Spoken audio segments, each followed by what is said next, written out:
Welcome to the introduction to the law of equity and trust.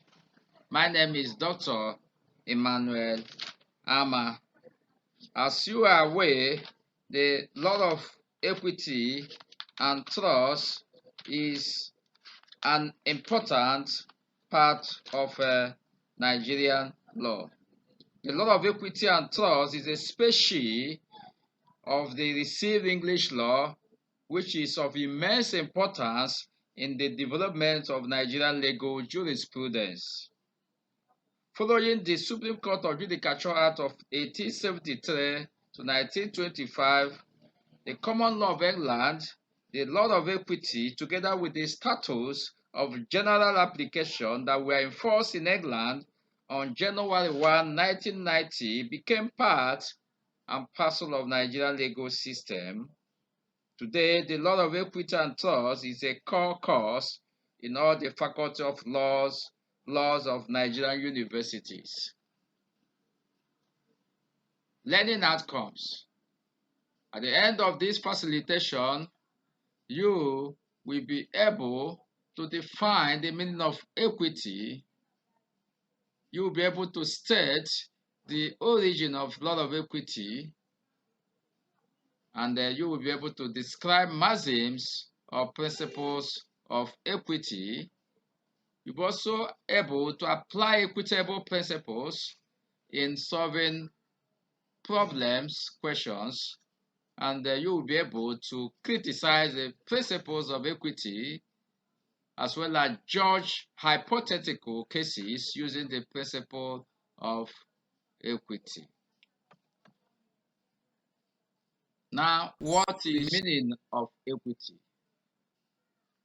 Equity is that body of rules which before 1873 was formulated and administered by the English Court of Chancery.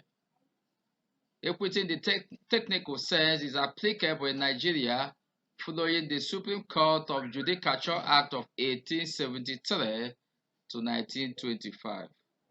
Of course, the various high court rules of the different states of Nigeria enjoin the court to apply the doctrine of equity in the handling of cases. On the other part, the courts are directed to observe and enforce the observance of every customary law which is applicable and is not repugnant to natural justice, equity, and good conscience. Equity in this sense means what is just and fair. So equity may be defined in two senses. The technical form, that's principles of law that we are borrowed from England and brought into Nigeria, and then in the literal form, natural justice, that is fair, what is just and fair. Now, the English Judicature Act of 1873 to 75 came up as a result of conflict between the common law and equity. And then the common law and equity were subsequently fused together such that certain institutions completely alien to common law, for example, trust, equities of redemption, mortgages, were assigned to the Court of Chancery to administer. Equitable rules were also incorporated in the common law, like defenses of innocent misrepresentation. And where rules of both courts were same, but equity provided superior remedies, those became available in other courts, and the Chancery could now award damages, for example, in lieu of an injunction. By the second half of the 19th century, the common law court structure and performance came under heavy criticism for several reasons. The common law procedure was complex and out of date, and so was badly in need of reform. The separate existence of the common law court and the Court of Chancery was not satisfactory. For example, Often in the course of same litigation, parties were driven to and fro between courts of common law and courts of equity, since none of the courts has full power to grant complete relief.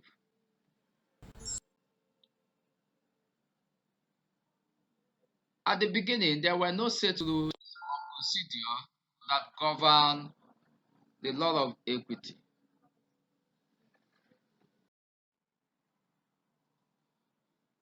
So, in the beginning, there were no set rules or procedure because the chancellors were bishops, so they apply the law according to their conscience, and so their judgment was not found on precedent, but on the individual chancellor's sense of what is right and wrong. Early chancellors were bishops who always talk about conscience, and so they applied the law based on their conscience. It was not until chancellor began to be drawn from the ranks of the common law lawyers that precedent began to appear and rules were laid down. This started with Lord Ellesmere in 1596 to 1617 and continued to Lord Nottingham. Thank you. In our next facilitation, we will discuss how the law of equity became part of Nigerian law. Thank you.